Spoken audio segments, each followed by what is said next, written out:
Ons gaan nou met ons fisiese eienskappe nou hier met ons intermolekulêre kragte werk. Ons het in graad 11 intermolekulêre kragtes geleer, maar vir graad 12 gaan ons net met dipelkragte, Londonkragte en waterstofbindings werk. Vir die eksamens en toetse moet jy dit vir ons kan noem en verduidelik. So ons kan vir jou 'n alkaan, ons kan vir jou 'n alkohol, ons kan vir jou karboksielsuur gee. Jy moet hulle vir ons kan identifiseer en dan moet jy vir ons kan verduidelik watter een het vir sy intermolekulêre kragtes meer energie nodig en daar is normaalweg so 'n vraag vir so 3 tot 4 punte. So die eerste ene wat ons gaan leer is die Londonkragte. Ek het hom van die swakste tot die sterkste intermolekulêre kragtes vir ons gesit. Dit is kragte tussen nie-polêre molekules, soos ons het geleer het in graad 11. Dit is 'n baie swak van der Waals kragte en dit kom voor jou Londonskragte by alkane, alkene en alkyne. As jy nog sukkel met jou homoloreekse en jou funksionele groepe, gaan deur die vorige video's, maak seker jy ken jou strukture. Dit sal makliker wees om vir jou dan te identifiseer wat die regte intermolekulêre kragte gaan wees. Die volgende een is dipelkragte. Dit is kragte tussen twee polêre molekules. Hy is sterker as 'n Londonkragte en dit kom voor by jou aldehiede, jou ketone, esters en jou alkylhaliede. Dan het ons waterstofbindings. Dit is kragte tussen 'n molekule waarin 'n waterstof kovalent gebind is aan 'n stikstof, suurstof of 'n fluor. Dit is jou sterkste intermolekulêre kragte van die 3. Dit kom voor by jou alkohole en by jou karboksielsuur. Nou dat ons gekyk het na ons intermolekulêre kragtes wat ons vir graad 12 moet ken, ons gaan nou vir julle kan vra daaroor. Vir die eksamen en toetse moet jy kan verduidelik wat die invloed molekulêre kragte op die volgende het wat ons nou gaan noem. Jy moet asseblief hulle definisies ken. Ons vra hulle definisies. Hierdie definisies wat ek hierso ingesit het, is van die eksamenriglyne af. Ons eerste ene wat ons hierso mee gaan werk is, ons kan vir julle vra oor die kookpunt. Definisie vir 'n kookpunt is die temperatuur waarby die dampdruk van die stof gelyk is aan die atmosferiese druk. Leer hierdie definisie net so, dit kom net so van die eksamenriglyne af. Nou wat hierso in die blou is. Jy moet hulle vir ons in 'n mate net kan in gedagte hou as ons werk met die kookpunte. Hoe sterker jou intermolekulêre kragte is, soos byvoorbeeld 'n waterstof gaan sterker wees as 'n dipelkrag, dan weet ons dat hy 'n hoër kookpunt sal hê. As ons gaan kyk na smeltpunt se definisie is die temperatuur waarby die vaste en vloeistoffases van 'n stof in ewewig is. Syne ook by die blou. Hoe sterker die intermolekulêre kragte, hoe hoër die smeltpunt. En dan by ons laaste ene daarso is die dampdruk. Die druk uitgeoefen deur 'n damp in ewewig met sy vloeistof in 'n geslote stelsel. Hierso moet jy nou net mooi kyk hierso, hoe sterker jou intermolekulêre kragte, hoe laer is die dampdruk. Ons kan nou in die eksamens nou vir julle vra, soos ek net nou gesê het, deur die kookpunte, die smeltpunte en die dampdruk en soms die molêre massa te gee. Nou hierso is dit, ons kan dit vir julle vra deur te verduidelik van die tussen, kom ons sê byvoorbeeld verbinding A en B, is die twee se kookpunte gegee, dan kan jy dit op 4 verskillende maniere vir ons moet jy kan identifiseer om. So die eerste manier is deur die tipe intermolekulêre kragte. Normaalweg gaan jy hom elke keer gebruik. Jy moet vir ons kan sê byvoorbeeld butaan is 'n alkaan, ons weet 'n alkaan is 'n Londonkrag. Dus jy moet hulle vir ons identifiseer en dan gaan ons nou nog so 'n paar oefeninge kyk hoe om dit te kan beantwoord. Die volgende manier hoe jy dit vir ons kan verduidelik is deur hulle funksionele groepe. Die volgende een is deur sy kettinglengtes en dan ook met sy kettinge. Ons gaan elke liewe ene nou doen daarso, dan weet jy hoe om hulle raak te kan sien. Ek het hierdie nou bygesit vir die intermolekulêre kragte. Die verhouding van die intermolekulêre kragte, soos by jou eerste ene, kookpunt, is direk eweredig. Hoe ons dit altyd geleer het is, hoe sterker die intermolekulêre kragte, hoe hoër is die kookpunt. Selfde met ons smeltpunt, hoe hoër die intermolekulêre kragte, hoe hoër is die smeltpunt. En dan by ons dampdruk is hy omgekeerd eweredig. Hoe hoër die intermolekulêre kragte, hierso is dit nou hoe laer die dampdruk. Kom ons kyk gou 'n bietjie hierso na 'n paar voorbeelde van jou tipe intermolekulêre kragte. So hierso werk ons dan net met jou intermolekulêre kragtes. Hoe meer polêr die molekule, hoe sterker die EMK, soos ons dit nou al ken. Nou kom ons kyk na 'n vraag. Partykeer gaan hulle dit nou vir jou in 'n tabelvorm gee. Ek het nou nie die tabelvorms hierso ingesit nie. Ek het heel laaste aan die video het ons eksamenoefening wat ons gaan doen. So hierso sê hulle vir ons die kookpunt van etaan is minus 89 grade Celsius en die kookpunt van etanol is 78 grade. Verduidelik hierdie verskil deur te verwys na die intermolekulêre kragtes. Partykeer sal hulle nou by sê intermolekulêre kragtes, die sterkte en deur energie te wys. Ons gaan nou hierso kyk hoe om jou 3 tot 4 punte of soms 2, maar meerderheid 3 tot 4 punte kan kry en jy weet jy het jou punte. So die eerste stap wat jy gaan doen is, dit is nou my eie stap wat ek hier kom insit het, jy gaan kry nou eers jou regte intermolekulêre kragtes van jou bindings. So ons gaan nou vir etaan gaan skryf. Ons weet etaan is 'n alkaan, so hy's 'n Londonkrag. En dan kan ons sê etanol is 'n alkohol en ons weet alkohole is waterstof. Dan moet jy nou gaan kies by stap 2. Gaan jy die etaan vergelyk met die etanol of die etanol met die etaan vergelyk? Dan moet jy vir ons 'n rede gee altyd of hy meer of minder energie gaan nodig hê om die intermolekulêre kragtes by te sit. Ons gaan nou daarso kyk, daai gedeelte is redelik belangrik. Baie mense skryf nie net hy het meer energie nodig nie. Ons wil nie dit hê nie. Julle moet vir ons baie meer spesifiek dit vir ons beantwoord. So kom ons kyk hoe gaan ons nou die antwoord skryf. Jy gaan begin om vir ons te vergelyk. Etaan het 'n Londonkrag terwyl etanol waterstofbindings tussen hulle molekules het. Dis al wat jy in daai eerste sinnetjie skryf. Dan skryf jy dat etanol se waterstofbinding is dus sterker as etaan se Londonkragte. Ons weet dit van waterstofbinding is die sterkste as London of dipolkragte. Dan by jou volgende punt is, jy gaan nou sê meer energie sal benodig word om die intermolekulêre kragte tussen die molekules van etanol te oorkom. Wees spesifiek, moet jy net skryf meer energie sal benodig word om etanol se molekules te oorkom, jy moet intermolekulêre kragtes vir ons bysit. Jou bewoording kan 'n bietjie verander, dis nie 'n probleem nie.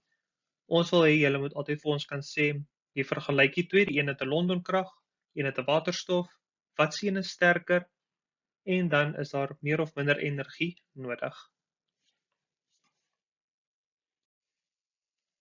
Ons gaan nou kyk na ons funksionele groepe. 'n Toename in funksionele groepe verhoog die EMK. So dit help ons soos by die vorige ene. Dit gaan ook met jou tipe intermolekulêre, so te sê, saamgaan. So hulle sê hierso vir ons die kookpunt van etielmetanoaat is 54 grade en die kookpunt van propanoosuur is 141 grade. Nou sê hulle vir ons verduidelik hierdie verskil deur die verwys van intermolekulêre kragtes. Hulle kan weer sê ook van die sterkte en alles, ons gaan alles sommer klaar insit. So wat is ons eerste stap? Ons eerste stap gaan vir ons sê, kry die intermolekulêre kragtes van die verbindings. Etielmetanoaat, ons weet dit, etanoaat is 'n ester, so dit sê vir ons dit is 'n dipolkrag. Ons gaan dit nou so moet leer. En propanoosuur, ons weet dit is 'n karboksielsuur, weet ons dit is 'n waterstofbinding. Jy gaan weer by stap 2 moet kies watter ene jy met watter ene gaan vergelyk. En dan stap 3 is gee vir ons 'n rede of dit meer of minder energie gaan nodig hê om die intermolekulêre kragtes te oorkom. So hoe gaan ons hierdie nou beantwoord? Eerste ding wat ons gaan doen is ons gaan dit vergelyk hierso. Etielmetanoaat het dipel-dipel kragte terwyl propanoosuur waterstofbindings het. Propanoosuur se waterstofbindings is dus sterker as etielmetanoaat se dipel-dipel kragte. As jy hom omgeruil het, sou jy net gesê het etielmetanoaat se dipel-dipel kragte is swakker as propanoosuur se waterstofbindings. Dit hang af hoe jy stap 2 wil doen. Dan gaan ons oorskuif na die energie toe. Meer energie word benodig om die intermolekulêre kragte in propanoosuur te oorkom. Want ons het gesê sterker, so ons werk met een wat sterker is. Dit is hoekom ons nou gaan kyk teenoor sy kookpunte daarbo. Meer energie sal nodig wees om propanoosuur. So ons het geweet, hoe hoër die kookpunt, hoe hoër die intermolekulêre kragte is, dit is hoekom sy kookpunt baie hoër is as die van etielmetanoaat. Ons gaan nou kyk na die kettinglengtes. So hierdie help nou vir ons as ons nou nie net uit die tipe intermolekulêre kragtes kan werk of met die funksionele groepe kan werk nie. So dit is waar ons kettinglengtes nou kan gebruik om te verduidelik. So hulle sê vir ons die kettinglengtes, hoe groter die aantal koolstofkettings in die molekule, hoe groter is die molekulêre massa. Dit sal dan lei tot 'n sterker intermolekulêre kragte. Nou wat nou hier kan gebeur, of in 'n toets, kan ons vir julle die molekulêre massa gee, ons kan vir julle die druk gee, ons kan enige van daai gee, ons kan die kookpunt gee, ons kan partykeer tot vir julle sê net met die naam. So hou maar net in gedagte, hulle kan dit kombineer, hou maar net elke keer, jy moet jou kettinglengtes, funksionele groepe, of jy moet jou tipe intermolekulêre kragtes of sy kettings doen. So kom ons kyk na die eerste ene, die kookpunt van butaan is minus 0,5 grade en die kookpunt van pentaan is 36 grade. Verduidelik hierdie verskil deur te verwys na die intermolekulêre kragtes. Wat gaan ons eerste stap wees? Ons eerste stap is, ons moet gaan identifiseer wat is die intermolekulêre kragtes. Butaan is ons eerste ene daarso, hy het 'n Londonskrag want hy's 'n alkaan. Dan kyk ons na pentaan. Pentaan het ook 'n Londonskrag en hy's ook 'n alkaan. Dit is nou wat ons nu gaan sien. Nou weet ons nie wat om te doen nie, want die funksionele groepe is dieselfde. En ons kan ook sê die tipe intermolekulêre kragtes is dieselfde, so wat gaan ons dit nou mee vergelyk? Dis nou waar die volgende stap in kom. Ons gaan kyk nou na sy kettinglengte. Butaan, volgens hoe ons geleer het met die IUPAC name, but, sê vir ons daar is 4 koolstowwe. Pentaan sê vir ons daar is 5 koolstowwe. So wanneer ons nou hierso gesê het, hoe groter die aantal koolstofkettings, hoe groter die molekulêre massa. So ons kan sê dat pentaan het 'n groter molekulêre massa. Weer by stap 3, jy gaan vir ons weer 'n rede moet gee van waar die meer energie of minder energie gaan benodig wees. So kom ons kyk hoe gaan ons hierdie antwoord nou bymekaar sit. Die eerste stap, butaan en pentaan het albei 'n Londonkragte tussen hulle molekules. Pentaan het 'n langer koolstofketting as butaan, dus het pentaan 'n groter molekulêre massa en meer elektrone. As jy nou nie die meer elektrone ingesit het nie, dis nie 'n probleem nie. Dit is maar net beter om dit in te sit, maar as jy dit nou vergeet het, jy gaan nie punte verloor nie. Dan kyk ons gou na die volgende stap. Jy moet vir ons altyd sê wat sien is sterker as die ander ene of swakker. Die Londonskragte van pentaan gaan nou sterker wees as die van butaan. Albei is dieselfde, maar daar is altyd 'n klein verskil wat daar gaan wees. Dan heel laaste, meer energie sal benodig word om die intermolekulêre kragtes tussen die molekules van pentaan te oorkom. Onthou om die intermolekulêre kragtes spesifiek in te sit daarso. So as ons gaan kyk, wat se ene was sterker gewees?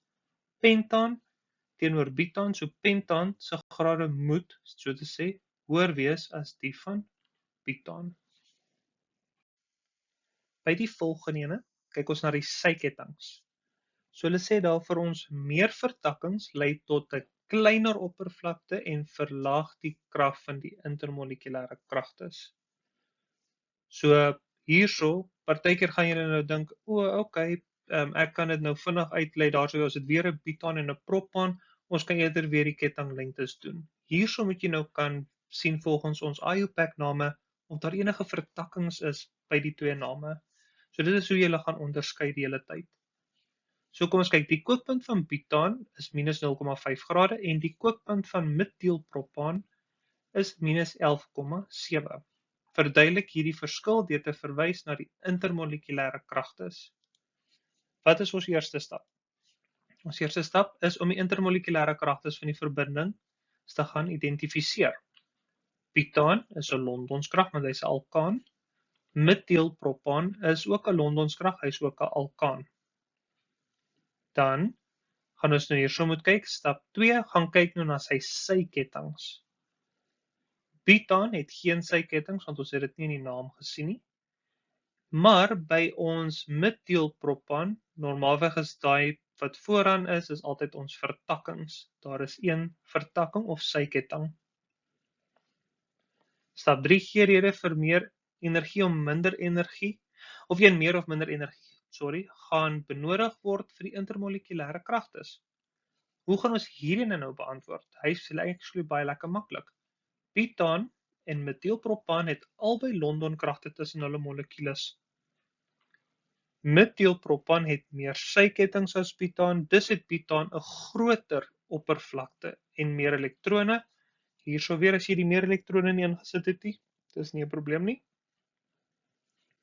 Dan kan ons nog sê die Londonkragte van butaan is sterker as die van metielpropaan. Hoekom is butaan sterker? Want hy het nie sykettinge nie, maar metiel het een syketting gehad en ons sien daarso, hoe meer sykettinge, hoe kleiner die oppervlakte, hoe swakker is jou intermolekulêre kragtes. So wat ons nou gaan sê is, meer energie sal benodig word om die intermolekulêre kragtes tussen die molekules van butaan te oorkom. Kom ons kyk gou of dit so is. Wat se ene het 'n hoër kookpunt? Daai een is by minus 5 grade by ons butaan, die ander een is by minus 11 grade. So hierdie een sal eerste kook voor butaan, so ons weet butaan het 'n hoër kookpunt en dit maak sin volgens ons antwoord.